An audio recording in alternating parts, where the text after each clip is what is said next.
I remember back when I was in high school and I saw The Fast and the Furious for the first time. I walked out of the theater that night, got into my beat up Chevrolet Cavalier. It was dented, dusty, and barely ran, turned the key, and took a drive. For a brief moment, I was Dominic Toretto, racing down the winding back roads of my hillbilly neighborhood doing a breakneck 50 miles per hour, windows down, stereo blasting Ja Rule. I genuinely thought I was the coolest kid alive. And that's what this movie does. It makes driving fun.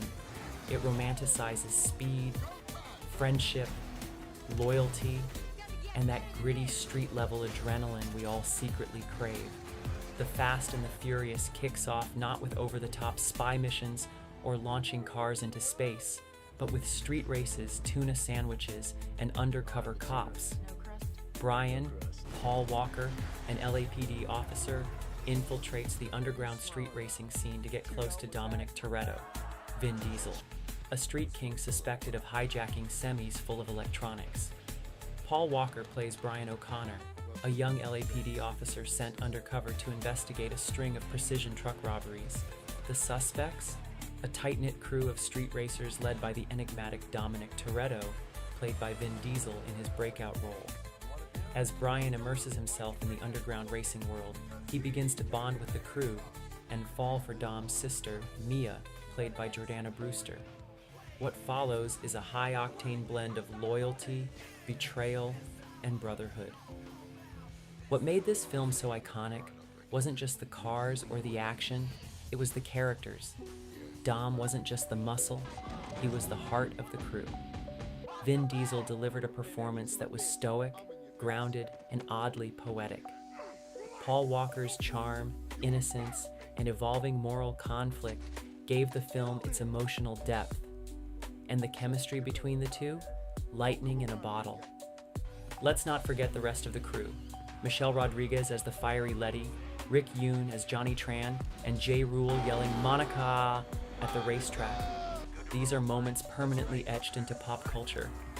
Even Hector, with all his spoon engines and T66 turbos, brought flavor to the street scene. The action, grounded and exhilarating. The street races felt real. The sound design, the way the camera moved through the engines and nitrous lines, and the perfectly timed needle drops made it an experience. And that final quarter-mile race between Dom and Brian as a train barrels down the track, cinematic gold. And oh, the music. This was peak 2000s. Ludacris, Ja Rule, Saliva, and a soundtrack that slapped in every garage, car meet, and dorm room. The vibe was unmistakable. It was grungy, raw, and full of attitude. This movie wasn't about world-ending stakes or convoluted plot twists. It was about found family, the code of the streets, and the thrill of the race. It asked us what we'd be willing to sacrifice for loyalty and respect. Brian didn't just walk away from the police. He handed Dom the keys and said, "I owe you a 10-second car." That single moment said everything. And let's be honest, this is the most quotable entry in the franchise. I live my life a quarter mile at a time. You can have any brew you want, as long as it's a Corona. Granny shifting, not double clutching like you should. Every line hits like Nas. Rewatching it today, it feels like a time capsule. The CGI might be minimal, but the soul is undeniable. It's a movie that captured a generation's obsession with tuning, street racing, and that dream of escaping the mundane.